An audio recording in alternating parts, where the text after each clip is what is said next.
on Russian soil. We'll, of course, we'll see the bloggers, if they haven't already started writing about it, will. He was very, very, he used history as a political platform for himself. And so I don't think Russia-Polish relations advanced a lot under his presidency there. But, you know, with the Prime Minister Tusk, I would say very differently. We saw Prime Minister Putin and Tusk really talk frankly, openly. And I've always said that, you know, tragedy can bring about reconciliation. And I think that's what the Prime Ministers were doing. I don't think Mr. Kaczynski was there yet, unfortunately. But he has his opinion. He had his opinion, and everyone he should respect that opinion. But it was becoming more and more of a minority opinion in Poland. What sort of legacy will he be leaving there in his country? A man that stood up for his country, brought it into the European Union, which he felt very strongly about, part of the reintegration of Europe. And I think that the next step is actually the reconciliation, total reconciliation between Poland and Russia. You know, I lived in Poland for 12 years. Poland is very, very close to my heart. I still speak Polish better than I speak Russian. So, you know, when I look at Kaczynski, I see a man of great potential, great ability, great intellect, but a man that was amazingly stubborn at times as well. But all of Poland will mourn his passage because he made such a big difference in the last 20 years of their history. Well, Peter, since you know Poland so well and this country has a soft spot in your heart, as you said, let's not take a look at the political landscape of the country. What will be happening? What sort of void is his death leaving there? Well, you know, they have very good constitutional rule there. I mean, as far as I remember, Mr. Tusk will become acting president under the Constitution. I don't think we'll have any major changes. It's a relatively strong presidency, and so the Prime Minister will move into that position right there. And to be honest with you, I don't know if they're going to have to hold an extra election or just wait for this term to wind down. Well, Peter, let's just update our viewers, maybe just joining us on what we were talking about and what we are discussing here in RT this hour. Well, we got some breaking news a while ago, a plane carrying the president of Poland, Lech Kaczynski, and his wife has crashed in western Russia. The plane came down on approach to an airport in Smolensk around 300 meters from the runway. Russian officials say the plane was carrying 132 people, including Lech Kaczynski. So, tragic piece of news indeed, and we also, information that we're getting off the wires is that the urgent session of Polish cabinet is to be held in Warsaw, and all Polish ministers will be heading to Warsaw for that session. Well, we now discuss this with our political commentator, Peter Lavelle, who knew Lech Kaczynski personally. And you know, Marie, it's quite interesting here. I mean, until we get an entire list of who was on the plane, Poland's political elite took a major hit today, tragic hit here, yes. With so many high officials there. So that way, in that sense, Poland is being shaken to the core. When you have cabinet members, members of the security forces and things like this. Of course, Poland will pull through this, I have no doubt. It's a very solid country, a good, strong constitutional order.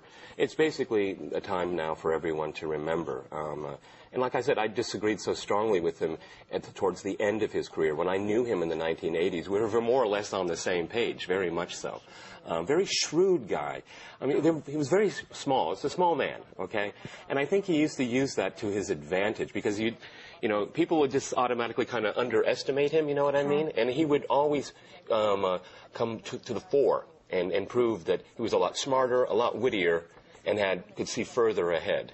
And in that sense, was he enjoying popularity in his own country, think? I think it was waning. I mean, this is you know, you touched upon it a little bit earlier. This is a generational change. That was the political elite of the 80s and the 90s.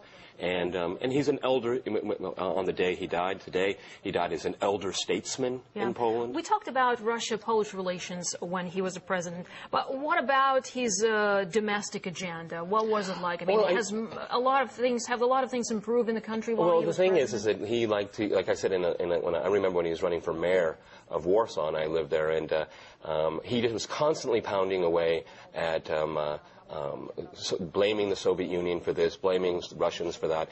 And a lot of people turned around and said, you know, Lech, why don't we fix the roads? Why don't we get those hospitals, you know, updated? And I think this is what he had to confront a lot, because he could electioneer very well. He was very, very good at electioneering. But when it came to administration, that's when he pulled in his brother. and the twin. I was just going to ask you, what was the relationship with his brother? Because both of them were in politics. It's interesting because Lech was the brains and Yaroslav was the doer.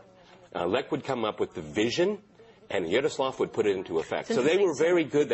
It's like buy one, get one free sort of thing, exactly. when he was president. Well, one of them had to grow a mustache because they were identical twins, so you couldn't tell the difference between the two.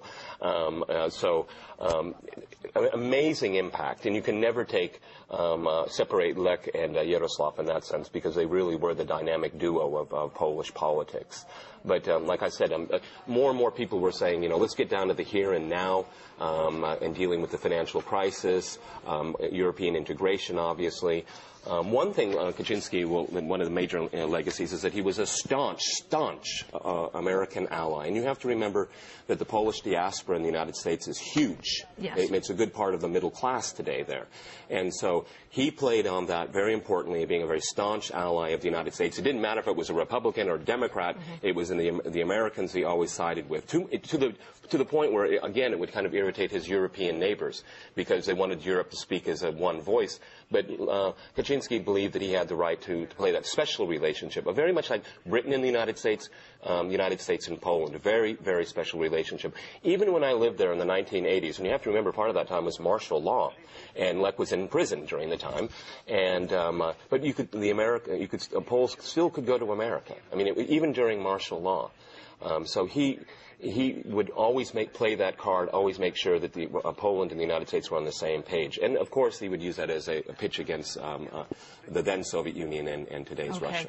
Well, Peter, I'm hearing that we can now listen to what the Emergencies Ministry is saying from Smolensk, where the tragic crash happened a short while ago.